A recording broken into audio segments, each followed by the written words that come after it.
back. Hopefully everybody can hear better now. Commissioner Patterson, when you were unable to hear, you were nominated for the vice chair position. Are you okay with that? Any objections? Yes. Thank you for nominating me, Commissioner Sizemore. I'm very excited to be able to serve for one more year. Okay, great. And that was voted on and it was passed. So we are, congratulations, you are the vice chair. We just wanted to make sure that we didn't have any objections because we weren't sure if we could hear or not. So anyhow. Thank you. And I'm assuming that the vote for the chair went through smoothly. Yes, it did. Thank you. Okay, so tab 2 is petition up for final action, the debit card rules, the ATOM, with Lisa McLean, the legislative and policy manager. Good morning, commissioners. Ex officio director, my name is Lisa McLean, legislative and policy manager. Today we're here to talk about the tab 2. A petition related to allowing chips to be sold using debit cards. It was submitted by Jan Espejo from Light and Wonder in Las Vegas, Nevada. They are proposing to amend WAC 23015.150, allowing chips to be sold using debit cards. The petitioner feels that this change is needed to enable them to use their new product, tabletop ATM, that allows players to pay for chips using a debit card without leaving the table.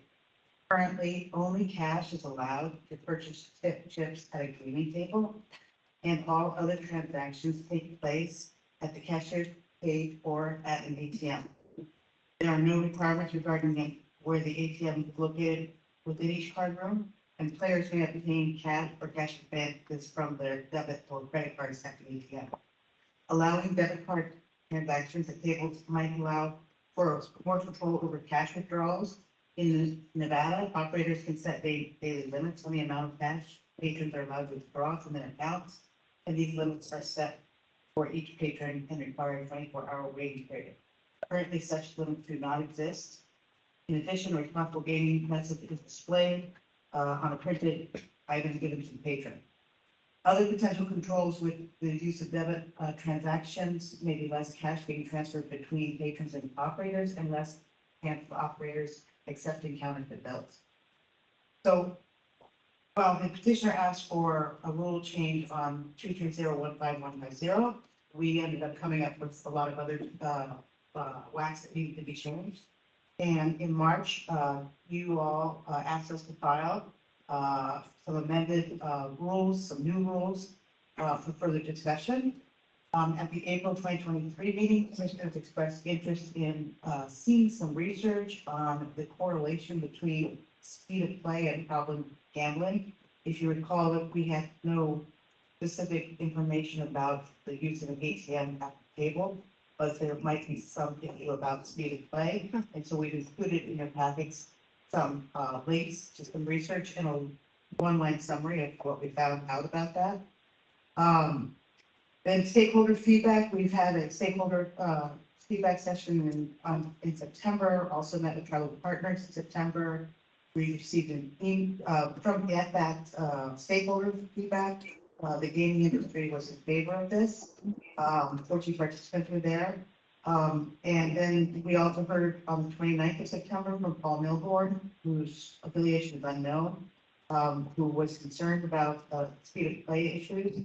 And I put into this full summary, summarize the language that Taylor Russell from the assistant director from the Evergreen Council on Problem Gambling, the comments that she made to us March 12th, 2023 meeting regarding speed of play, regarding limit setting devices and what, whether or not the agency would determine whether or not to set limits, or whether or not a person would be able to set limits on that.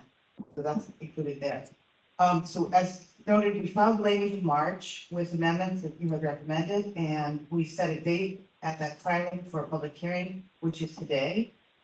So after taking public comment, your options are to take final action, to request that staff continue to work on the petition, to file amended language, making changes during the public meeting, or to deny the petition in writing, stating the reasons for denial, specifically addressing the concerns stated in the petition, or indicating alternative means by which the agency will address the concerns raised.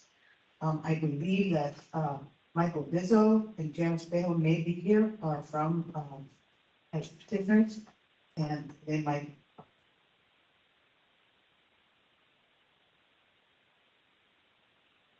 Okay, are the petitioners here? And would they like to make any comments?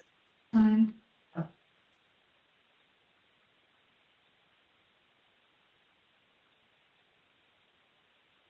I don't see them. Are there any questions or comments from any of the commissioners?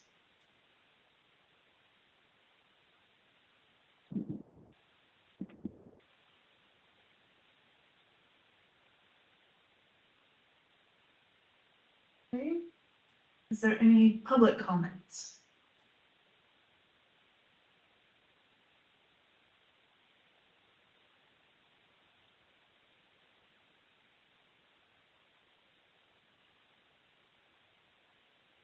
No.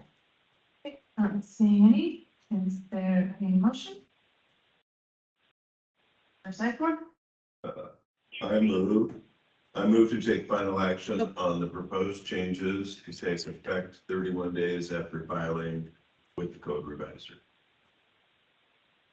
Second. Okay, it's been moved and seconded. Is there any further discussions? Julia has her Madam hand up. Chair, can you hear me? Commissioner Patterson? Go ahead. Can you hear me now? Yes. Thank you, Madam Chair. I wanted to let you know that I'll be voting against the motion today. And the reason why is because we've gained more information about the effects of increasing the speed of play on the psychology of those who are suffering with a gambling problem.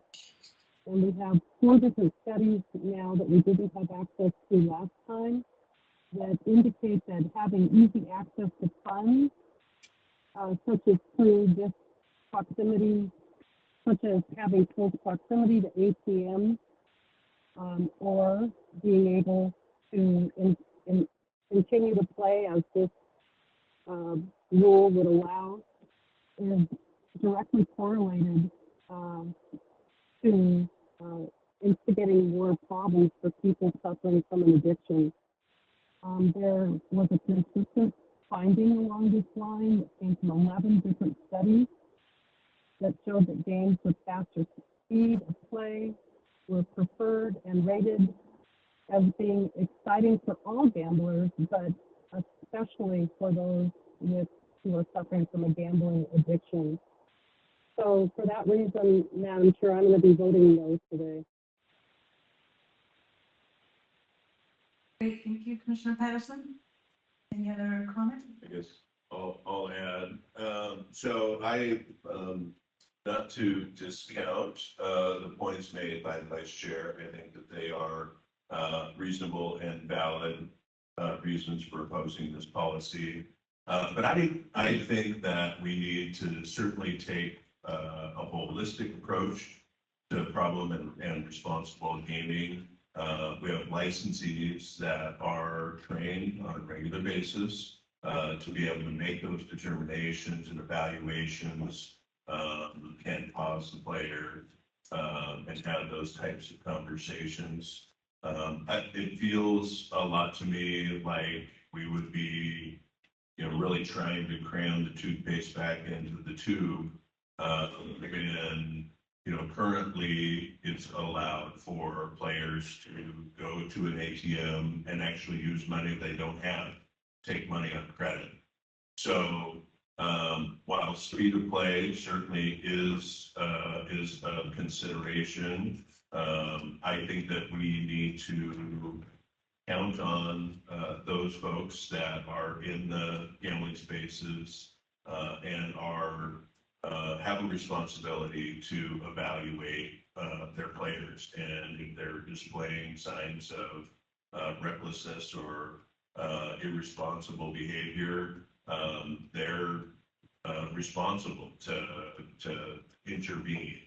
So for that reason, I believe that this, ultimately what is, a little bit of a technical or technological advance. It's something that is pretty easy. We're able to evaluate the equipment and make sure that it's sound and operating properly. So for that reason, I'll be supporting the motion.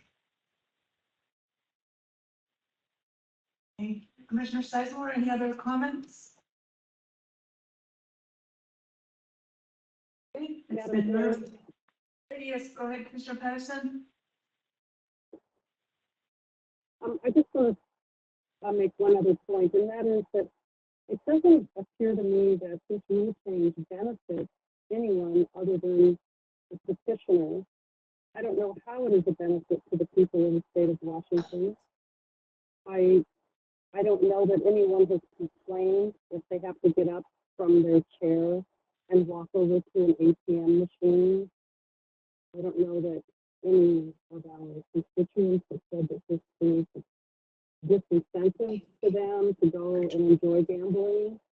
I think that we're passing a rule that is designed specifically to benefit the petitioner and that has potentially serious impacts on people who are addicted to gambling. So thank you for letting me just make this final comment. Thank you. Been moved and seconded. All those in favor say aye. Aye. Aye. Aye. All those opposed? No? Okay, the motion passes 4-1. Thank you. Next, we have tab 3, petition up for final action. Staff proposed license fees and sports wagering vendor license fee adjustments by Lisa McLean, legislative and policy manager.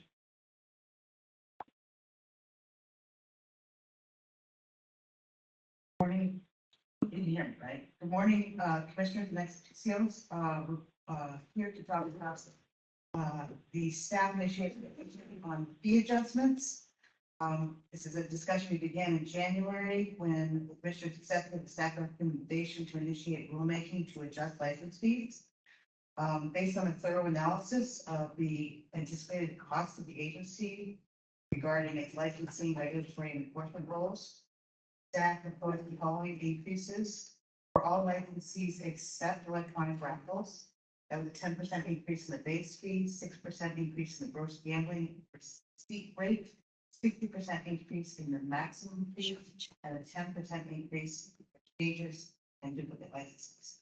Electronic raffles are a new type of raffle, and after reevaluation of the actual costs associated with the electronic raffle regulatory program, staff proposed to change the fees such that the base fee would go to $55,500. The gross gambling receipt rate would go to 3.583%. The maximum annual license fee would be $51,200. And this commission also committed to billing for actual expenses during the pre-operational phase. Sports wagering was also a new gambling activity, and after a reevaluation of costs of regulatory costs, licensing regulatory costs related to that, staff proposed a decrease in the sports wagering vendor fees to set the major sports wagering vendor fee at $30,000, mid-level sports wagering vendor fee at $5,000, ancillary sports wagering vendor fee at $2,000. You have before you a lot of the comments that we received. I will just sort of group them into the feedback that we received has been in the area of sports wagering vendor fees, asking that we reduce them. Those comments came in before we reduced them, or before we put out a proposal to reduce them. The electronic 50/50 raffles, there was a concern about the speed, what was characterized by them to be a steep increase. We tried to work with them, met with them several times, made adjustments to our proposals. We heard some comments from the fundraising event operators, the card rooms, and from the pull tap operators. And all of that is laid out here. We have not received anything more than is in your packet right now. The staff recommends that the commission take final action on the proposed changes to WAC 230, 05160, 05165, 05170 after holding a public hearing. The rules would take effect 31 days after filing with the Office of Code Advisor on or after June 15th, and adjusted fees would be assessed at the time of the license renewal. Thank you. Are there any questions for Lisa?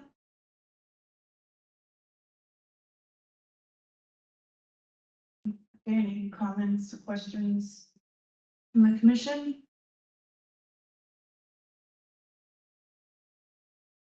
Not seeing any public comment? There was nothing in the chat on this item. Thank you. Okay, do we have a motion? Do it. I move to take final action on the proposed changes to take effect 31 days after filing with the code revisor. Second. Okay, so moved and seconded. Is there any further discussion? I believe Vice Chair has her hand up. Commissioner Patterson? Oh, I'm sorry, I'm just getting ready to vote. Oh, okay. Okay, it's been moved and seconded. All those in favor say aye. Aye. Aye. Aye. Okay, any opposed? Motion passes. Thank you. Chair, Yes, we need to go. Should we take a break and go back?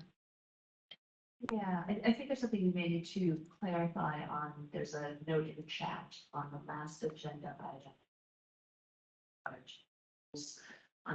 think we just need a minute to get a little bit more information. We can take just a 5-minute break. We should have floor. okay, we are taking a 5-minute break. It's something in the chat that asked for the comments that were made regarding the debit card rules in tab 2, and those will be included in the minutes of our July meeting. So you'll be able to get those at that time.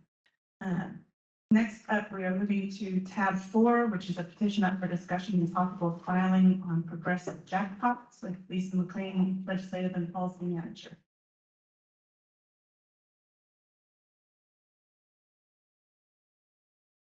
I'm back. Yes, this petition was submitted by Tiffany Cox from Galaxy Gaming of Las Vegas, Nevada, proposing to amend WAC 230-15685, subparagraph 4, subparagraph B, to allow house bank card room licensees to connect more than one progressive jackpot on different card games. Currently, the rule only allows licensees to connect one progressive jackpot on different games. If you'll recall, and you put pictures in there, there's several things that are allowed. It's just the issue of connecting one progressive more than one progressive jackpot on different games. Okay. At the March commission meeting, commissioners agreed to initiate rule making on the petition. And again, I'll just emphasize through the, and refer you to the photos. Progressive jackpots currently authorized include a single gambling table with multiple progressive jackpots. Multiple progressive jackpots connected to the same game across multiple gaming tables. And different gaming tables offering different partners, but only one progressive jackpot. So this is different tables offering different card games with more than one jackpot. So, from a regulatory standpoint, the commission has already approved record-keeping processes for progressive jackpots that this petition would not alter in any way. Staff is therefore recommending finding language for further discussion, and that language is. Are there any questions? I would also say that the petitioner, Gallus Gaming, speaks that costly utility costs that we might be available if you had any questions. Then, as is our subject matter. Great, thank you, Lisa. Are there any questions for Lisa? Any comments or questions from the petitioners?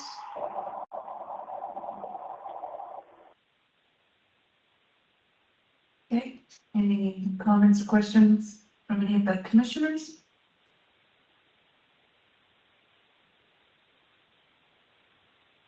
Any public comment? Not seeing any. Is there a motion? Commissioner Lawson, I move to file the proposed rules for further discussion. Second. It's been moved and seconded. Is there any further discussion? Okay, all those in favor say aye. Aye. Aye. Any opposed? Okay, motion passes. Thank you. Next up, we have a petition to initiate rulemaking in tab 5 for bingo House Bill 1707 with Lisa McQueen, Legislative and Policy Manager. Goes back here again. With the passage of House Bill 1707, we need to make a change to our rules. That bill is accumulating to bingo conducted by bona fide, charitable, and nonprofit organizations. The bill amended RCW 946-0205, removing the limitation on conducting bingo only in the county in which the organization is principally organized.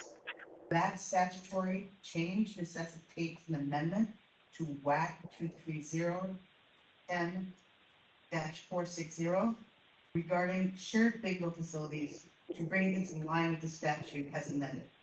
The 5th paragraph of that WAC reads, locate their head office or principal location in the same county where they operate bingo or as otherwise defined in RCW 946-0205. I included in the packets the WAC and the House bill, and staff recommends initiating rulemaking to adjust rules to the statute as amended. Thank you, Lisa. Are there any questions for Lisa? Oh, we have a hand raised. Colin Campbell, you're unmuted and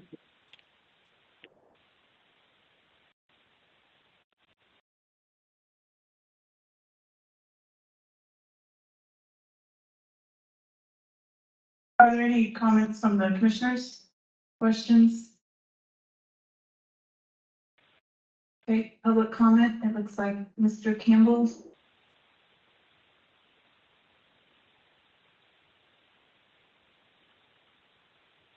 Sorry, that's for the next spot. I'm not on this one. Sorry. Oh, no problem. Thank you.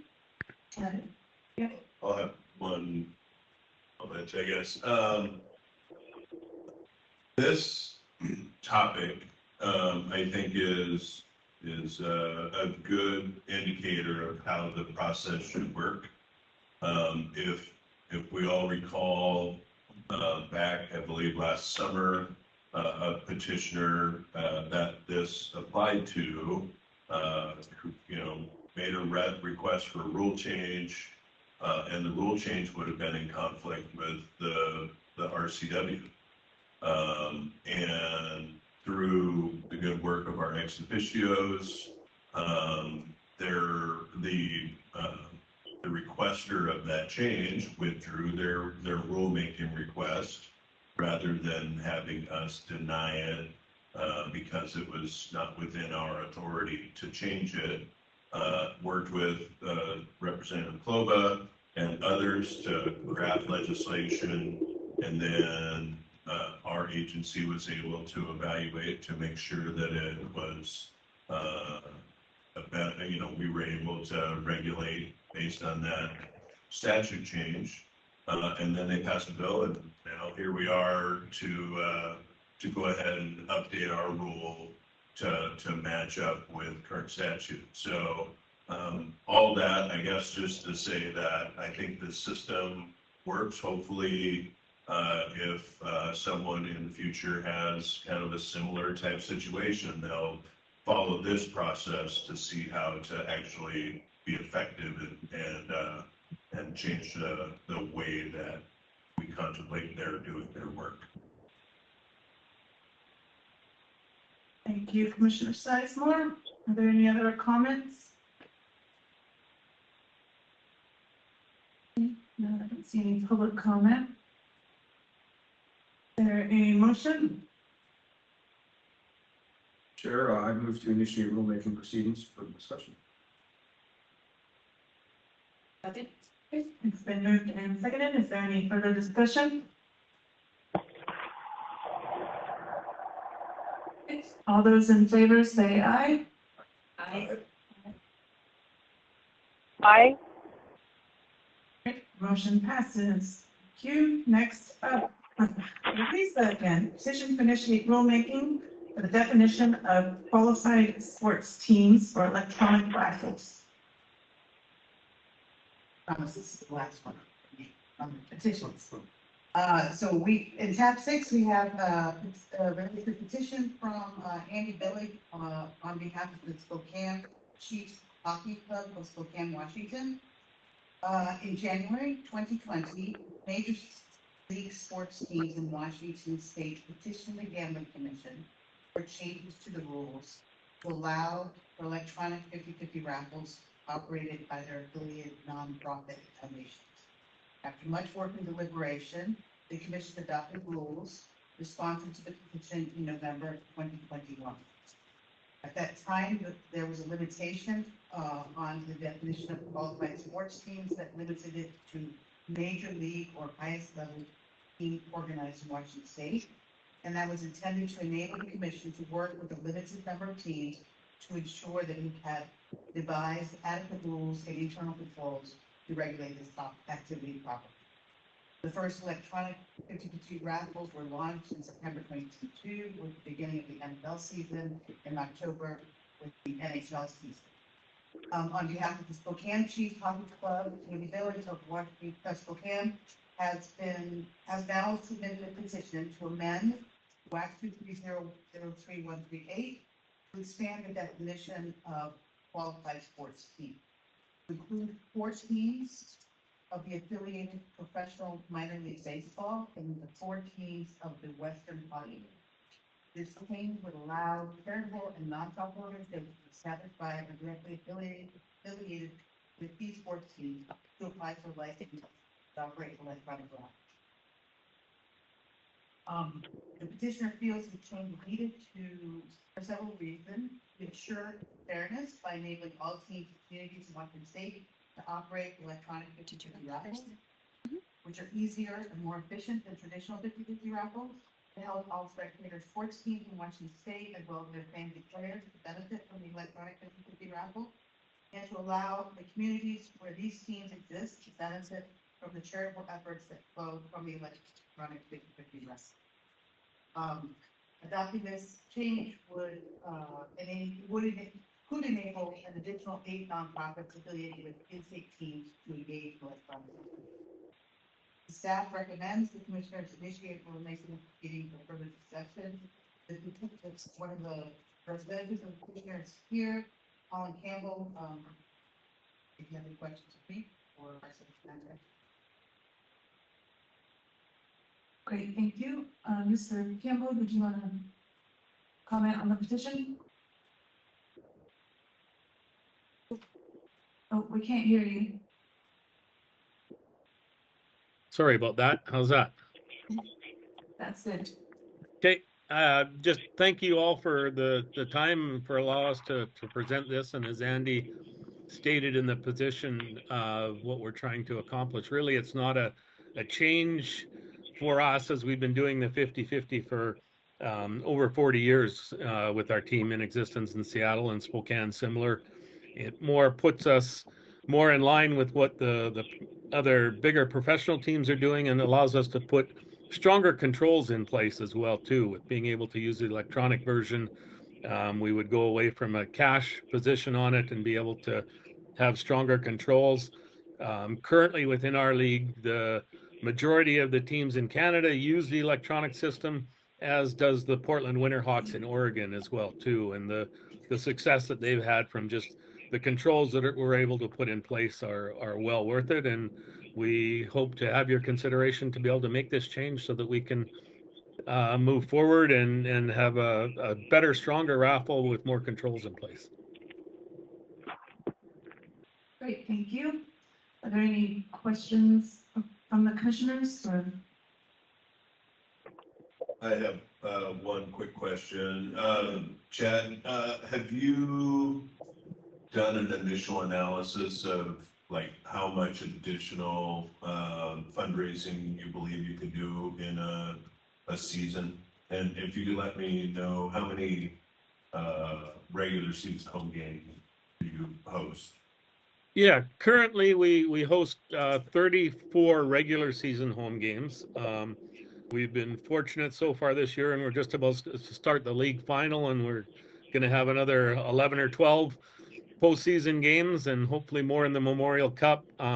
As far as an analysis on what we think it will do to increase, there's some comparisons made to some of the teams in Canada as to what it would do.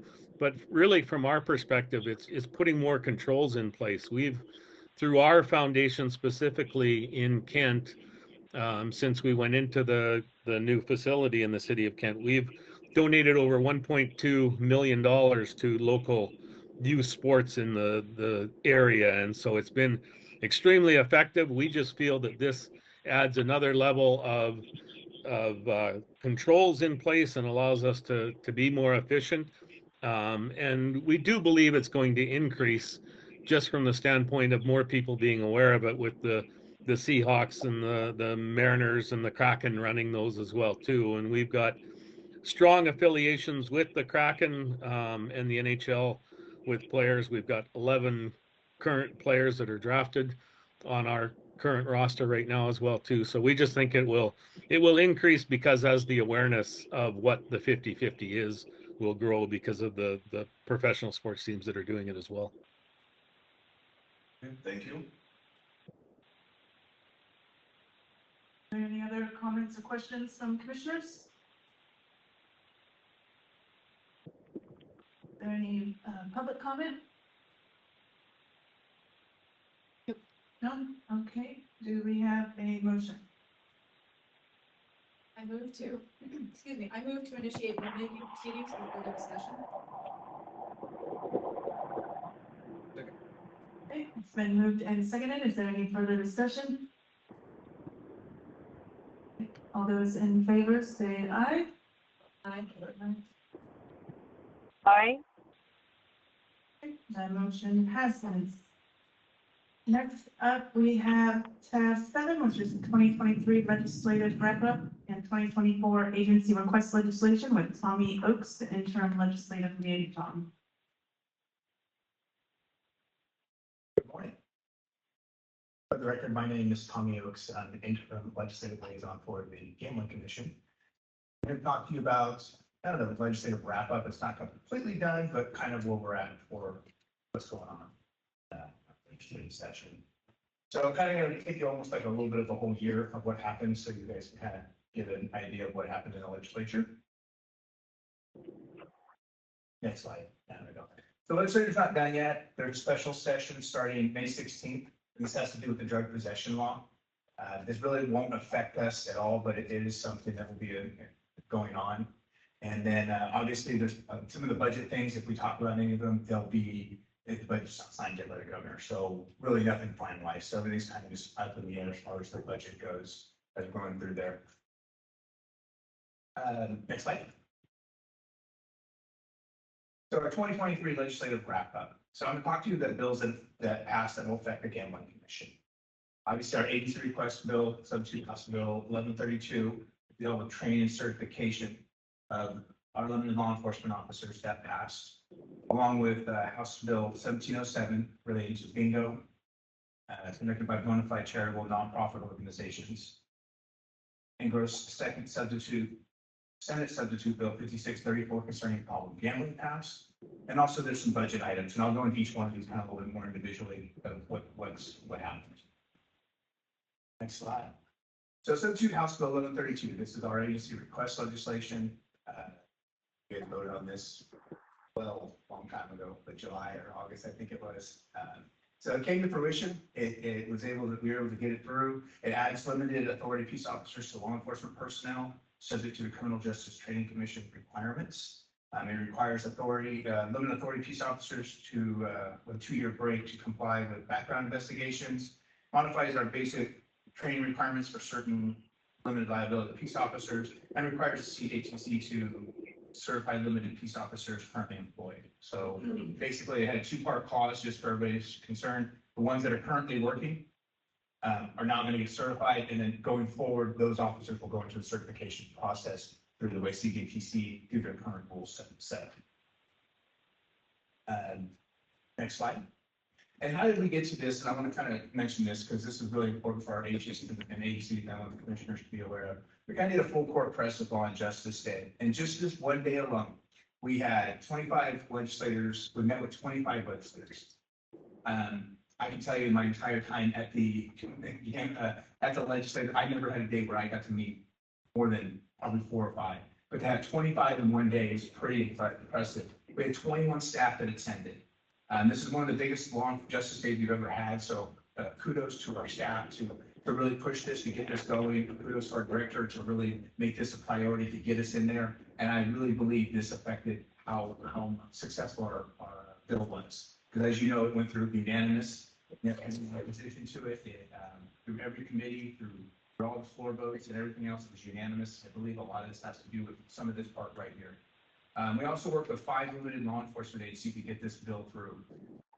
They were affected as well. So you got liquor and cannabis, you have Department of Natural Resources, state parks, and the Office of Insurance Commissioner. We all bonded together to get this to that finish line. So really proud of the teamwork we had from that. Go to the next slide. And it resulted in this. This is our photo. It was a good team effort. Like I said, to have everybody there. Representative Goodman sponsored the bill. Ex officio Rude was also the co-sponsor of this bill. So really was exciting to get this to this finish line. I'm really happy with that. Next slide. So kind of like I do every year, it's just what will change for us? What's going to change for for the Gambling Commission? How is this going to affect us? We got some policy changes that need to be to comply with this law. We specifically on those policy changes are hiring and training standards. We have to make sure we're following all standards at general authority as far as hiring goes and training. I can tell you on the training side, we're all good. We've been doing that because of accreditation. We've been following through all of those. So there's not going to be a big change as far as training goes. The big caveat I will tell you is we'll need to stay in contact with CJTC. This is going to be a big thing. They're going to be writing rules. We're coming into a process where general authority has all the de-escalation, all this different training has already come in, and now limiteds are being added to this mix. So obviously we have a different job type. So making sure CJTC recognizes that and allows us to have training that will, not only just because it's state law, but also benefits our agency, right? If we don't do something, why would we train on it and have to hold to a standard that we're not doing, something like traffic stops, for example, or something to that extent, to make sure that CJTC recognizes that. So I would say this is probably going to be the big next step for us, is keeping up with CJTC to make sure they understand those changes in the rulemaking. Any questions about that, Bill? Okay, the next one. House Bill 1707. This is related to bingo conducted by bona fide charitable nonprofit organizations. You've heard about this bill. We, as the Gambling Commission, were working with Representative Klova on this bill. She was awesome to work with. She sat down with us, really took our feedback, and we got this bill through. This is basically, instead of 3 and then, license in the principal located in their county, now they can change it to located in the state. There's no more than 3 licenses. I think we obviously earlier today you heard of even a possible rule change for that as well. And that's basically what will change for us, is having a new rule change to comply with this. The next slide. And one more after that. All right, another big bill that we worked on, 5634 concerning probable gambling. This has been something that's been going on for many years. And I know Commissioner Patterson, I don't see you here today, right, they're online, but I know this is near and dear to your heart, and this has been a long journey. I'm really excited about that. It basically, for us, from the Gambling Commission, all these things that this bill does, I'm not going to really focus on that. It really focuses on us as we're on this advisory committee. And this advisory committee's got to meet quarterly to talk about all the things working for the problem gambling study and all the different recommendations from that task force. So as a Gambling Commission, we're going to be on that and have some ability to help steer that, which is pretty exciting. This bill had an emergency clause on it, so it takes effect July 1st of 2023. Next slide. And basically, this is the photo. I'm really proud of this photo because it shows look at all the teamwork here. There's a ton of different people here representing a lot of different agencies. Obviously, Senator Conway was the main sponsor of this bill. Representative Stern sponsored in the House side. So we had a lot of support from ex officios, from ex-commissioners to get this through. Representative Boba helped with this bill. But you can see all the people up there, and it's just great to see the teamwork come together and be able to get something that was so important to so many people through the finish line. Any questions or comments on that?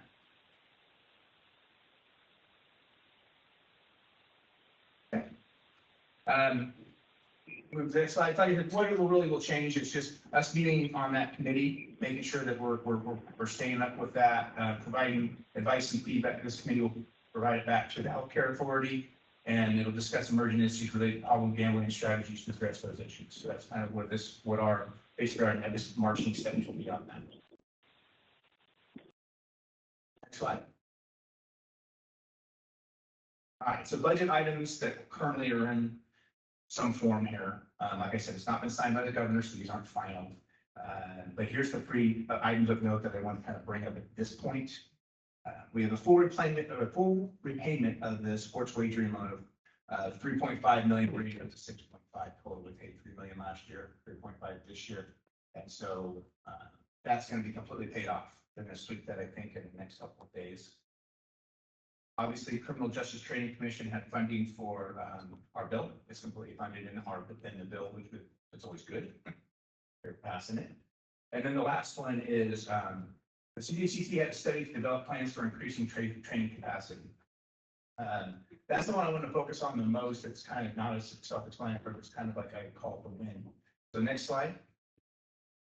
So if you've been with us on this journey that from CJT standpoint, we went from not being really into the academy, allowed to kind of locked out of training, to now we are, and I underlined some parts in the CJTC funding, but basically it says the planning process should include engagement with limited law enforcement agencies. It's got tribal, and it also has local law enforcement. But the fact that we're being called out now, we're being put in there, I consider that a gigantic victory.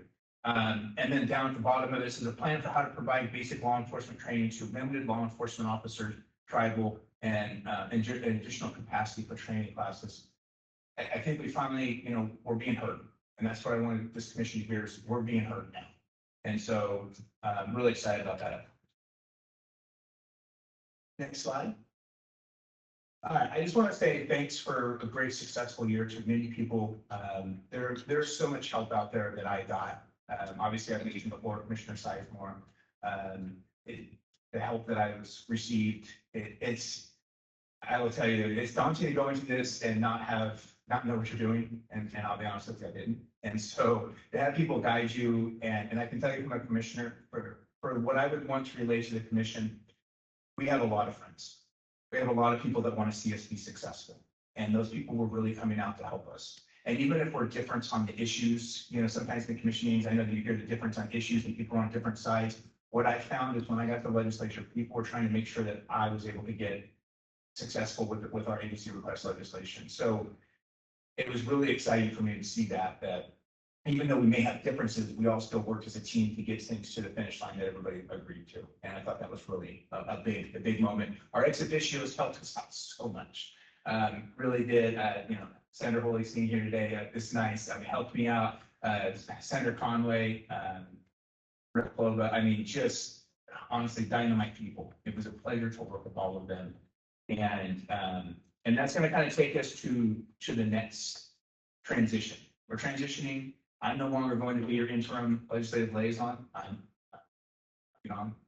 And Lisa McLean will be taking over this position. And I do want to say, next slide.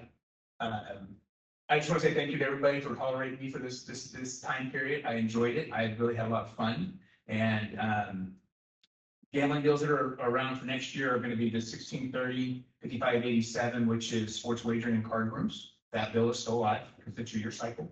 So that bill will be out there. 1824, which is deals with charitable nonprofits, allowing them to do, it's got some online components. It had a lot of things to it. I know we're working with the groups behind this bill to see if we can kind of get that a little bit closer to where the Gambling Commission staff would feel more comfortable with that bill.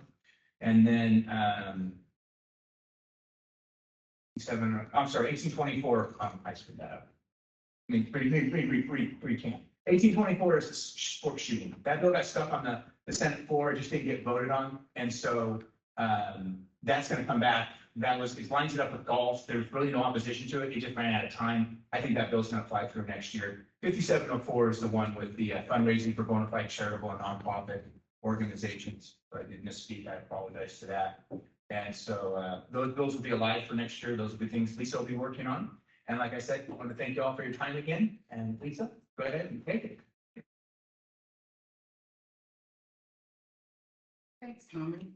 For the record, Lisa McLean, legislative policy manager. I think I just began by saying thank you, Tommy, for all the work that you did. I know that it was a lot, and I think that we can all thank you for your efforts. And hope you'll be around to give some advice next year as well. So just. Yeah, I just wanted to say thank you, Tommy, that you did great work this past year, and I appreciate everything you did and your updates for us, so thank you very much for that. All right, sorry. So with that, it's never too late to think about next year, even though the special session hasn't been done. So we already have a plan to meet with our tribal partners and stakeholders in late June. We have an idea to make an invitation to the stakeholders, tribal partners, and make the invitation, but we're planning to. And we solicited staff ideas, and we have identified a potential need to clarify RCW 946-0356 related to promotional content that are authorized. But I think we wanted to take this opportunity to turn to you and see if there's any ideas that you would like us to do some research on, thoughts on.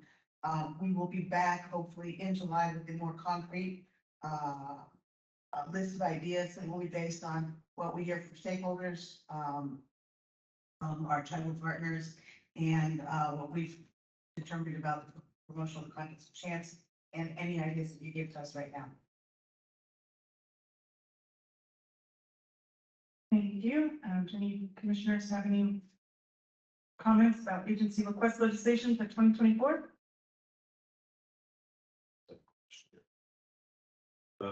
What is there you are.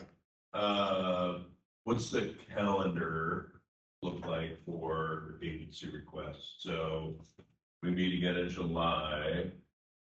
When do we have to submit? And then what's the time frame, I guess?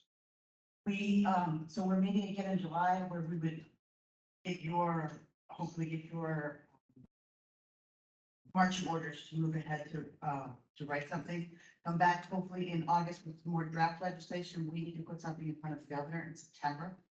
So it's September 13th, I think is the meeting. So I think at that meeting, we would want you to be approving language that we already vetted in the governor's office that would be legislation. So that's why it's obviously we can, August and September is when we want to be talking about it. Okay. Thank you.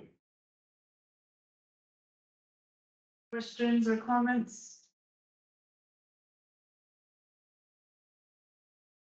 Okay, and we'll move to tab 8, which is the OPMA training for commissioners by Suzanne Becker, the Assistant Attorney General.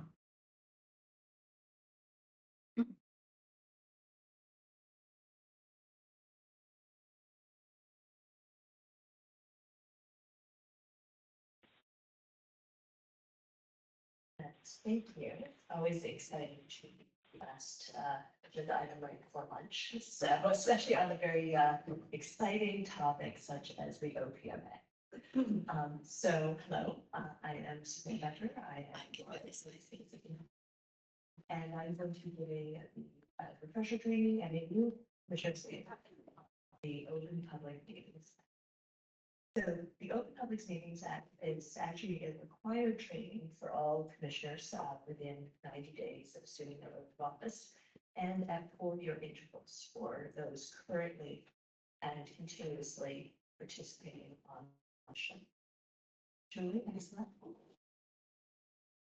And the OPMA is one of sort of a series of laws that are called transparency laws or sunshine laws, because they shed light on the government action.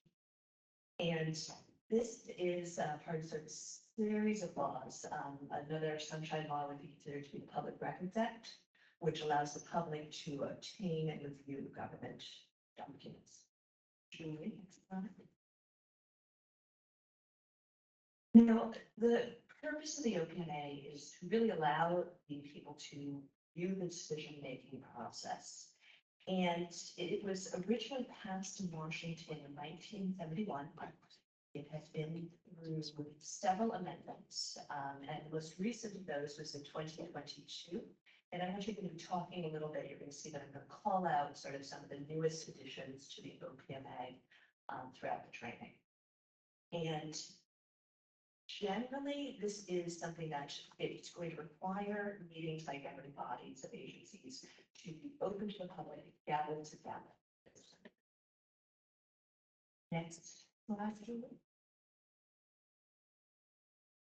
So again, all meetings of a governing body of a public agency are to be open. And so there's really sort of 3 key phrases or terms there. Meetings, governing body, and public agency. Governing bodies is broadly defined, and it's a multi-member board or other policy or rulemaking body. So generally, it's those that are created by statute, and you, as the commission, qualify as a governing body. You are the head of the Gambling Commission. Now, be aware that the OPMA covers most things under the OPMA. By actions by the governing body. What it does not include, however, is there's certain specific programs. Some of those are actions under the Administrative Procedure Act. So, for example, your hearings under the APA, and technically your rule-making process under the APA also falls under that carve-out. There's some other things as well, such as collective bargaining and a few others. So be aware not quite everything falls under the OPMA, so sometimes you're doing a little bit of a hybrid of both an OPMA meeting as well as meetings that are held under other acts. Julie, next slide. Now, public agency is also defined broadly. Any state board, commission, committee, agency. It includes local government, such as cities, counties, or school districts. Really, you're looking to see if you need the statutory definition of agency, which again, what the commission does, to determine if you fall under. Julie, next slide.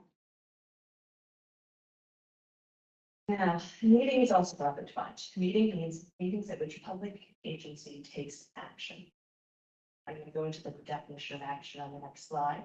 But a meeting requires a quorum of commissioners to be present. So, for example, in a 5-member commission such as yours, 2 members would not necessarily be a quorum. Therefore, there's no meeting when 2 of you are. Now, does not need to be for it to be a meeting, all right, really it is the intent of what is happening, all right, rather than the technical term meeting, so don't get fooled, all right, you can happily have workshops, etc., but so long as a quorum of you is present to take action, agency action, that would qualify as a meeting. Now, meetings also do not have to be in person. They can meet when the quorum of commissioners is present either over the phone or through our Teams meeting, etc. It can also be when a commissioners is, say, communicating. That might be on social media, a series of emails, etc. So again, something to be aware of is anytime you have a quorum of commissioners that are taking action, that potentially qualifies.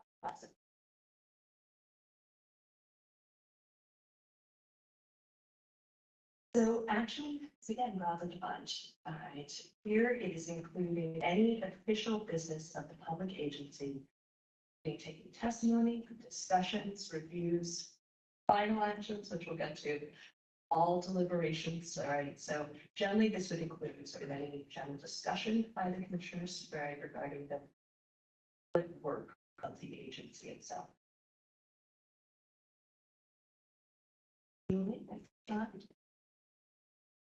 Now, final action is your collective vote, basically a positive or negative decision taken by body. Votes under the OPMA must be public, even if deliberations are permitted to be in private through an exception such as an executive session or some other carve out to the OPMA. The OPMA explicitly does not allow any secret ballots to be taken.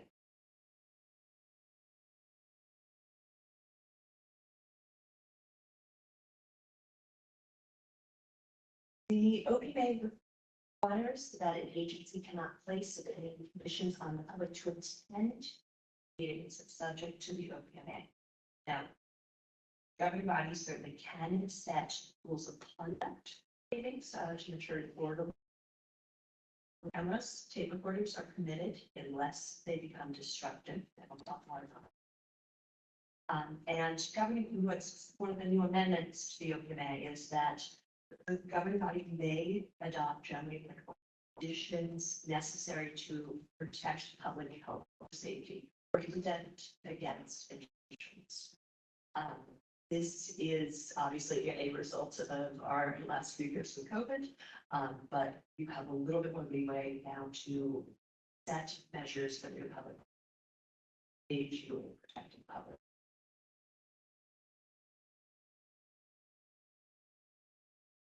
The thing I do want to call out here is that, well, there can be no conditions set on the public to attend a meeting, such things as asking the public to identify themselves for the meeting.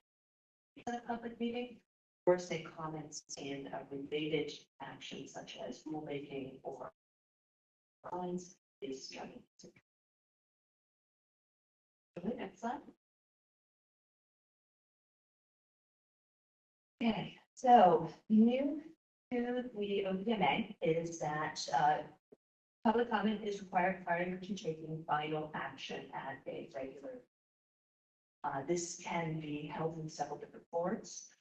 It can be verbal comment at the meeting, which we typically do. It can also be written comment, and this is also something that the commission is currently doing. There is a mechanism for the public to comment by email up to the start of the commission's website. Any written comments are distributed to the commissioners prior to the taking. And again, this is new to newly 2022.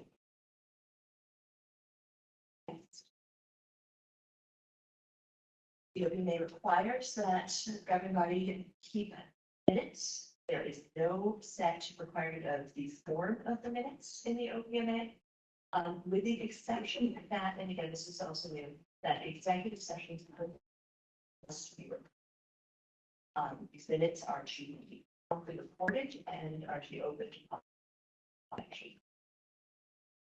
Generally, a good practice to add those relevant information, especially if you're holding your such as links, any additional comments or chat, etc. That was part of that meeting.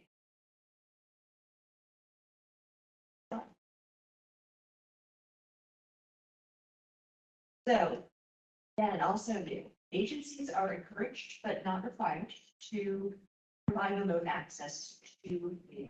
And this is another development that came out of COVID when we were all in all remote meetings all the time. This is the held performance. Generally, Teams is one mechanism, Zoom meetings are another. This could even be by phone. And again, agencies are also encouraged to provide these recordings available for 6 months.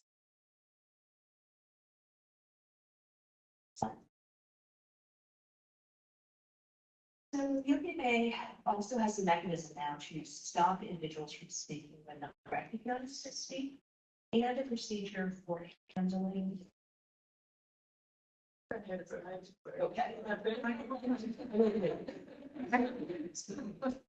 There, okay, that's what I was talking about. It's good. So interruptions and disruptions. So again, the OPMA allows you to sort of basically set sort of rules of conduct and to handle those that are speaking out of turn or who are otherwise being disruptive. Generally, there's a process for clearing the room and or potentially even taking. This is not a concern for you, but if it is, there is a process. Julie, next slide. So the OPMA has 3 different types of meetings.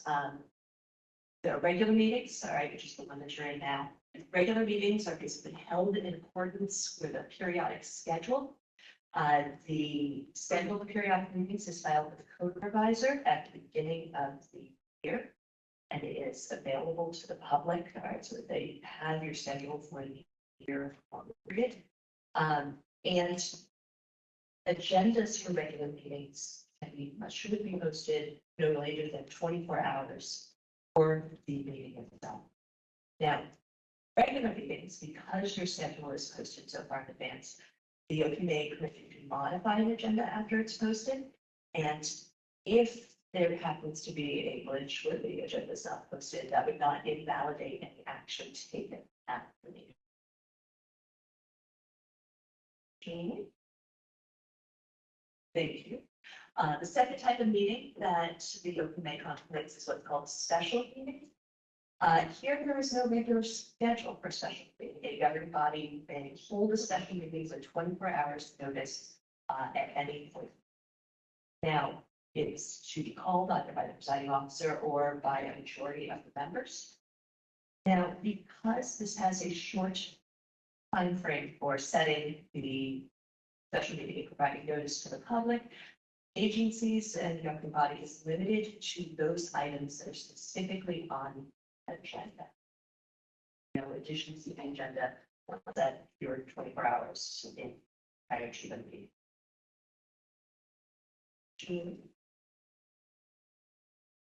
All right, finally, there's what's called emergency meetings. And here, emergency meetings are really for those types of sort of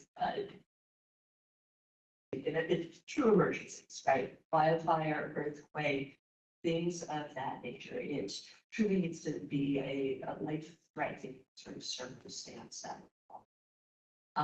Because of that, emergency meetings are rare. No notice is needed, all right, when you're calling an emergency meeting. Because again, the purpose of this is to allow you to act quickly. I'm actually only aware, I think, of one agency that's held an emergency meeting, and that was actually to handle wildfires, where hasn't 24-hour. So these are very rare, but it is available should the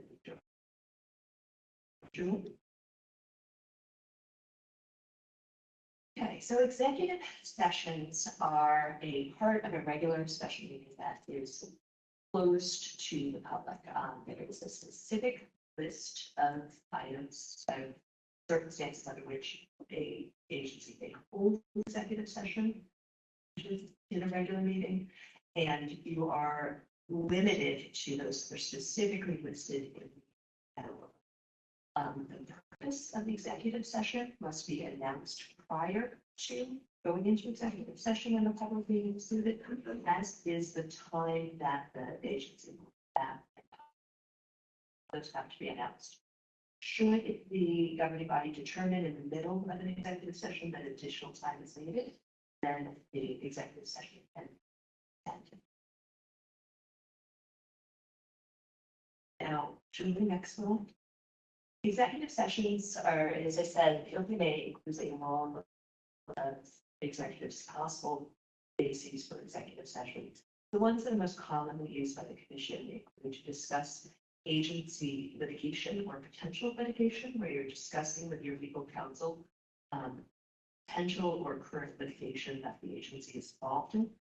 Another one is periodically used is to evaluate the qualifications of an applicant for public employment or to review the performance of a public employee.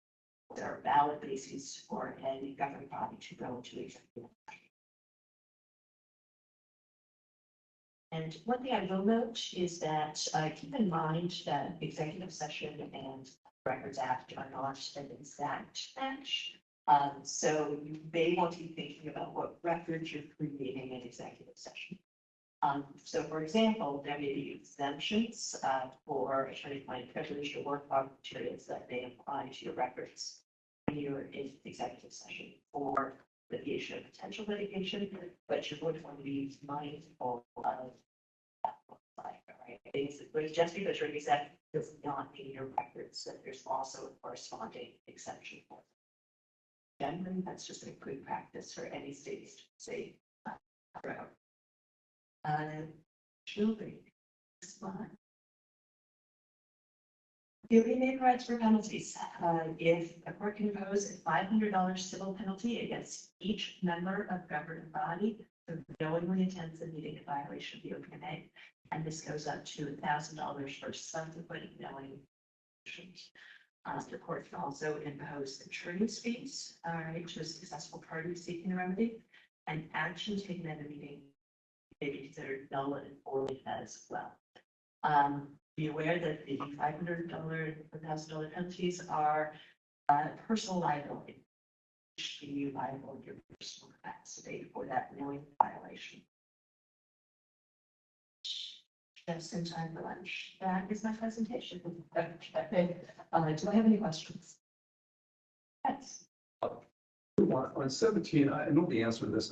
I guess maybe the response where it talks to the executive session must be entered into the minutes. We're talking about the generic category, like litigation. We're not talking specific issues. Yeah, that would probably be the first.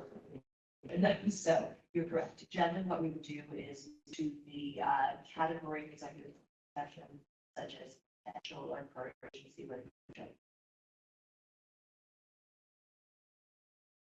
Oh, the OPMA, you're talking about $500 civil penalty. They're going to cap for each of us on that. They're talking about fees and costs on that also. Is that also accessible to members? So basically, you're $500 plus the cost of litigation. Whether the attorney's fees is by the agency or it is to the government. I don't have any for you all, so I would keep that in mind. And this is not something that is the process particular. Do I have any more questions? Senator Conway has a question. I guess I'm going to follow up the question from the senator here. You'll let us know, the ex officials, what is the purpose of the executive committee, because some issues we're not involved with and some we are. So you need to let us know that in advance so we don't get fined, all right? Right, and so Jen, yes, Yes, I think you're right, Senator Conway. But generally, the ex officios can join most executive sessions at the meeting, but these are evaluated on a case-by-case basis, and so we of course let you know if this is not a topic ex officio. Either needed or I don't look for the right word, are required to be passed.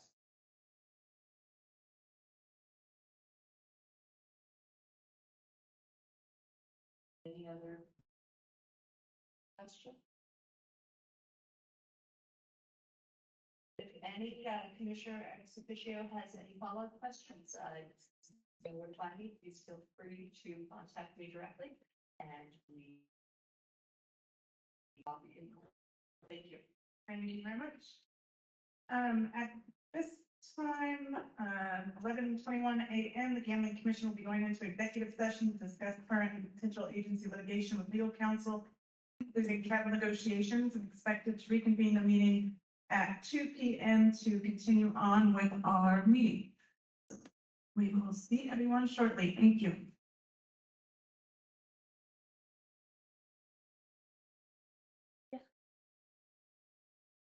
Good afternoon and welcome back to Commission meeting at 3:07 p.m.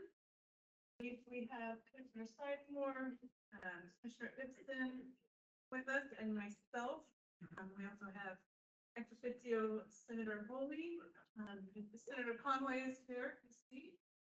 And we are going to go straight into tab 9, which is our presentation on the 50 years of gambling in Washington State.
Great, great, thank you.